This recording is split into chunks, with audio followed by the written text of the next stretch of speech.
नमस्कार दोस्तों, मैं हूं रमाश्रय शर्मा और आप देख रहे हैं राइट न्यूज। दोस्तों, बहुत से लोगों ने हमसे सवाल किया है कि आखिर नीतीश कुमार जी क्यों पलट गए। 17 महीना पहले राजद के साथ उन्होंने समझौता किया और चले आए, फिर इतना जल्दी क्या हुआ कि पलट गए। आखिर उनको भी तो कुछ ऐसा नहीं कि नीतीश कुमार बिल्कुल पलटू मार है, कोई तो कारण रहा होगा जिस कारण इतना जल्दी जल्दी पलटना पड़ा। उनके साथ कुछ न कुछ मजबूरी जरूर है अवश्य। सज्जनों, उसके 3-4 कारण हैं जिस कारण से वो राजद को छोड़कर चले गए। उनको जेल जाने के डर से, मोटा मोटी यूं कहें, जेल जाने के डर से नीतीश कुमार जी राजद को छोड़ के, कांग्रेस को छोड़ के, इंडिया गठबंधन को छोड़ के और चले गए। पहला कारण है मुजफ्फरपुर, बिहार के मुजफ्फरपुर का बालिका गृह, शेल्टर होम, जहां बेसहारा बच्चियों को रखा जाता है। कोई शादी किया, कम उम्र है, लव मैरिज किया, कम उम्र है, उसको लोग उस शेल्टर होम में रख देते हैं। कोई किसी के माता पिता ना हो, ऐसे परिस्थिति में भी, और कहीं से भागी हुई लड़की हो, उसको भी उसी शेल्टर होम में रख दिया जाता है। कहीं की लड़की भुला गई तो कौन रखेगा उसको। कहीं मिली, अधिकारी को मिली, तो वो लोग शेल्टर होम में रख देते हैं। उसी को शेल्टर होम कहते हैं। ऐसा भागलपुर भी है, पटना भी है। सज्जनों, बॉम्बे के Tata institute of social science की एक टीम आती है मुजफ्फरपुर, बालिका गृह का मुआयना करने, देखने आती है कि यहाँ क्या हो रहा है। ऐसे उसका काम है, बहुत जगह चेकिंग किया है, लेकिन ये बालिका गृह में क्या हो रहा है वो चली आई। तो उसके महिला अधिकारी एक थे। महिला अधिकारी ने एक बच्ची को बुलाया, उसको चॉकलेट दिया और प्यार से कहा कि भाई, हम तुम्हारे सहेली है, हम तुम्हारे मित्र हैं, डरो मत, यहाँ होता क्या क्या है बताओ। तब वो लड़की खोलती है राज को कि यहाँ बहुत कुकर्म होता है। बिहार के बालिका गृह मुजफ्फरपुर, जो पचदही वाले साहब चला रहे हैं, मुजफ्फरपुर साहू रोड पर यह अवस्थित है बालिका गृह। इसमें कुकर्म होता है। लड़की बोली कि वो कुकर्म, यहाँ 2-3 चाचा हैं जो आते हैं और कुकर्म करते हैं लड़कियों के साथ। एक लड़की से पूछा गया तो बोली कि हंटर वाले चाचा आते हैं, हंटर लेके अगर कोई लड़की कुकर्म नहीं करती है तो उसको पिटाई करते हैं। दूसरी लड़की ने कहा कि एक मूछ वाले चाचा आते हैं, अगर कुकर्म न करो तो पिटाई करते हैं। तीसरी लड़की ने बोली कि मोटे पेट वाले चाचा आते हैं, बड़ी मार मारते हैं, कुकर्म करना पड़ता है। वो पहली वाली लड़की यहाँ तक बता दिया कि एक नाबालिग लड़की जिसके साथ कुकर्म किया गया, और इतने लोगों ने कुकर्म किया कि कुकर्म करते करते उसको मार दिया गया। और जब लड़की मर जाती है तो उसके लाश को गाड़ दिया जाता है। वो महिला टीम छोड़ी नहीं, पता लगाई कि कहाँ गाड़ा गया है, बता भी दिया कि देखो उस जगह गाड़ दिया गया है।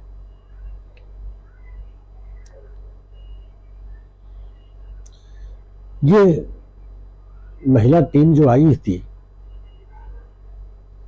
Tata institute of social science, ये तो रंग दंग रह गए कि ऐसा होता है। यहां तक पता चला कि लड़कियों को नासा देकर बड़े बड़े लीडर उजला कुर्ता पहनने वालों के यहाँ भेजा जाता है। उस समय नीतीश कुमार जी मुख्यमंत्री है और उनके उजला कुर्ता पहन के कौन सा लीडर हो सकते हैं जिनके यहाँ लड़कियां सप्लाई की जाती है। और चूंकि ये शेल्टर होम है, सरकार से पैसा लेना पड़ता है, तो कुछ घूस घास देना पड़ता होगा साहब को खुश करने के लिए, तो उसमें भी लड़कियां सप्लाई की जाती थी, ऐसा लड़कियों ने कहा। वो टीम दंग रह गई और तब नवंबर 2017 को नवंबर में उसने बिहार सरकार को रिपोर्ट सौंप दिया कि आपके यहाँ महिला गृह में, शेल्टर होम में बहुत कुकर्म होता है। तब नीतीश कुमार इसमें पर्दा डालने का कोशिश किए, लेकिन मीडिया में बात आ गई, बहुत हल्ला होने लगा, विपक्ष चिल्लाने लगा। तब हार के, मीडिया से डर के इन्होंने कहा कि भाई ठीक है, हम जांच कराते हैं। तो वहां 42 लड़कियां थी,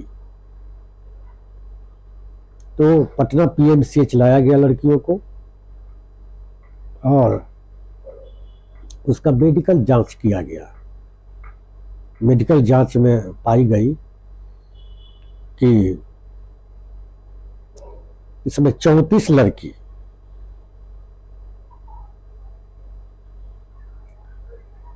इसमें 34 लड़की पाई गई कि उसके साथ बहुत कुकर्म किया गया है।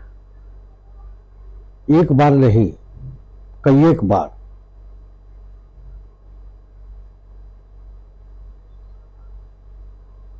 अब तो सरकार डर गई कि अब क्या होगा।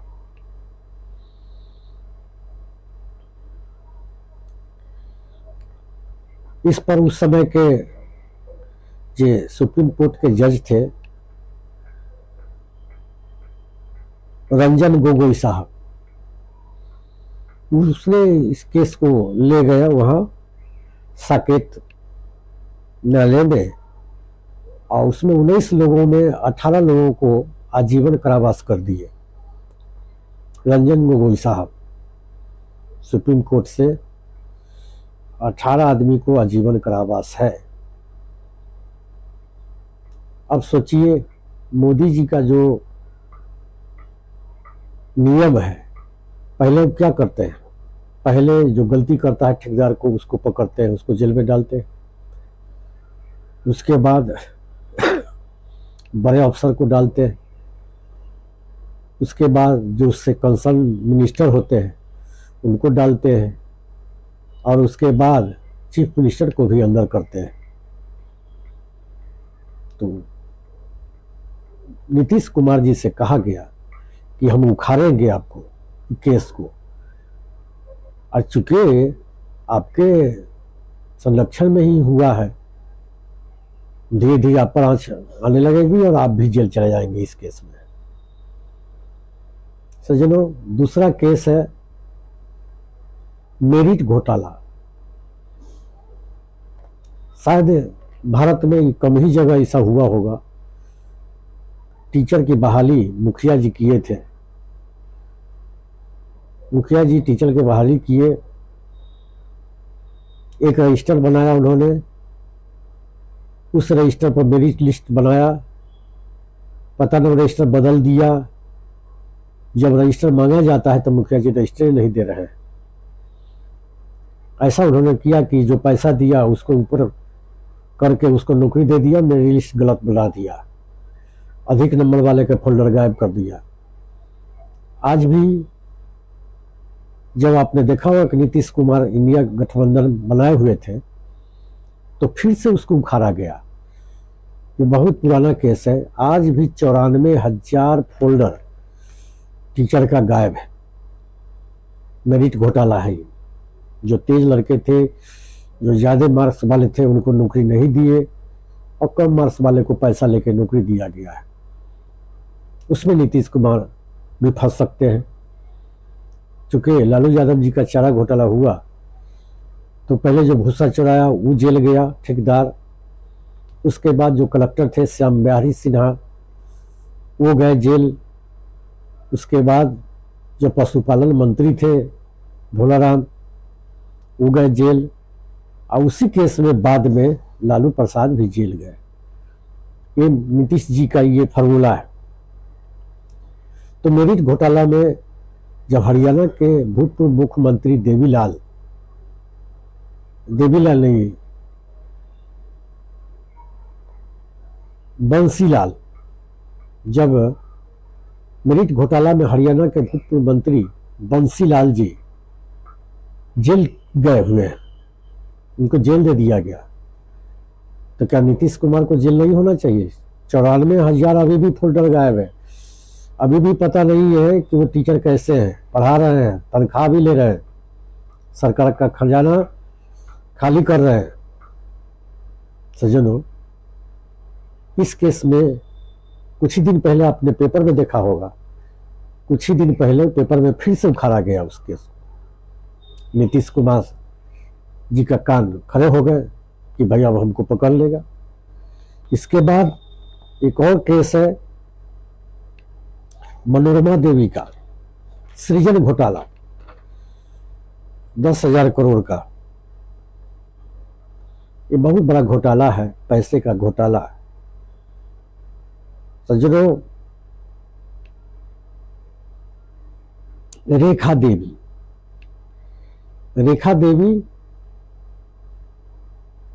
लोग कहते हैं कि सुशील कुमार मोदी जी के दूर के बहन है।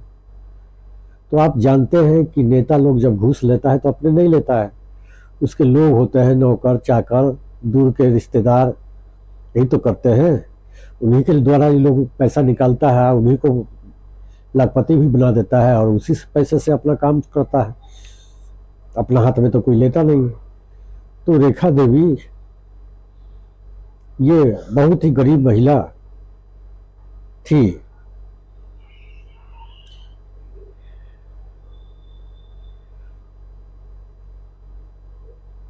जिसका नाम है मनोरमा देवी।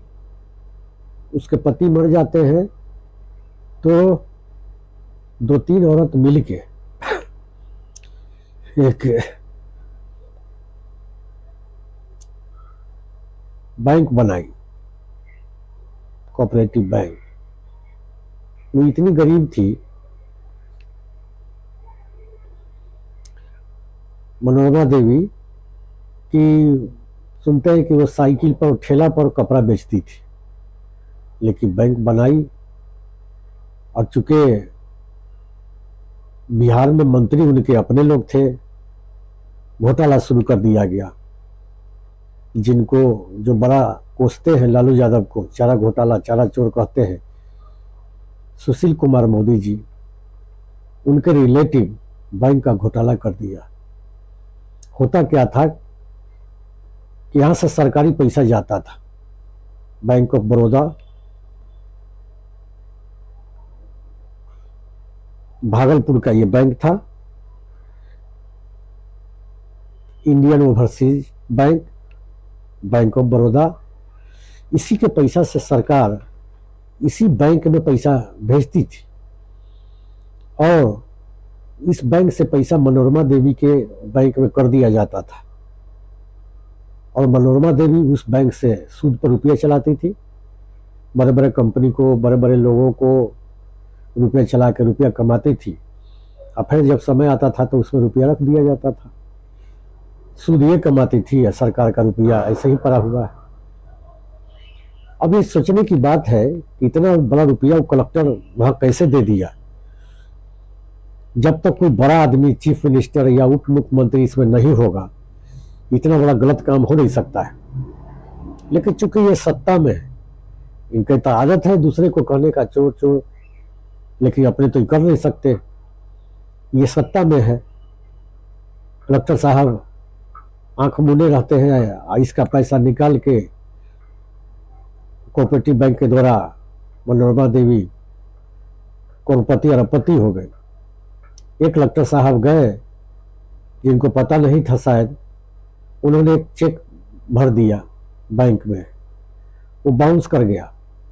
चेक बाउंस किया, कलेक्टर साहब सोचा ना जी भाई पैसा तो इसमें था, तो फिर बैंक में का पैसा गया कहाँ? तब वही पता चला, जब तहकीकात उन्होंने किया तो पता चला कि उस बैंक का पैसा ये सुशील कुमार मोदी जी के जो दूर के रिलेटिव है उनके खाते में जा रहा है और उस पैसा से नोट कमाए जा रहे हैं। हल्ला हो गया, इसी से इनकी सरकार तक जाने लगी। इसमें ये बुरी तरह फंस गए भाजपा वाले, इसीलिए उनको सुशील कुमार मोदी जी को उठा के दिल्ली ले गए और नीतीश कुमार पकड़ाने की बात आई। सज्जनों, उन्होंने 19 में, आपको याद होगा कि तेजस्वी यादव जी को छोड़ के और 19 में फिर उनके साथ चले गए थे। यही कारण था, यही बैंक जेल जाने के डर से उनके साथ में चले गए। सीजन घोटाला हो गया, अब हो गया, अभी फिर क्यों भागे? 19 में भागे थे सीजन घोटाला के डर से, और अभी सारा घोटाला निकाल दिया गया था। फिर भी तत्काल में एक एक्शन क्या लिए? जब इंडिया गठबंधन का पहला मीटिंग होने वाली थी पटने में, उसके एक दिन पहले बिहार के वित्त मंत्री माननीय विजय चौधरी जी, उनके साले कारू सिंह, अजय कुमार सिंह उनका नाम है, उनके यहाँ ईडी और आईटी सेल का छापा पड़ गया, इनकम टैक्स डिपार्टमेंट पहुंच गई। अब सोचिए, एक दिन पहले अगर खुद अधिकारी जो वित्त मंत्री है उनके यहाँ छापा पड़ने लगा, 7 वाहन से अधिकारी पहुंचे थे। वो बहुत बड़े व्यापारी हैं, उनका लोहा फैक्ट्री है, दर्जनों फैक्ट्रियां हैं उनको। आप तो जानते ही हैं कि जो मिनिस्टर होता है उसके यहाँ फैक्ट्री हो न हो, लेकिन उसके रिलेटिव के यहाँ फैक्ट्री जरूर होता है। वो बहुत पैसे वाले होते हैं रिलेटिव लोग, यही फंडा है उन लोगों का। अब वित्त मंत्री डर गए, नीतीश कुमार जी से कहे कि आप तो इंडिया गठबंधन कर रहे हैं, लेकिन हम जेल जाएंगे और साथ में आपको भी जाना पड़ेगा। अब उस समय से नीतीश कुमार छटपटाने लगे। कैसे भागे? कारू सिंह, विजय चौधरी के रिलेटिव को ही नहीं फंसाया गया, बल्कि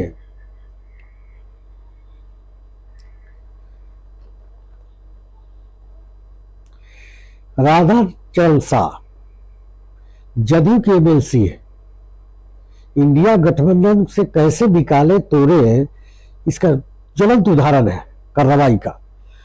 राधा चरण शाह, उनका भी इनकम टैक्स ईडी पकड़ लिया,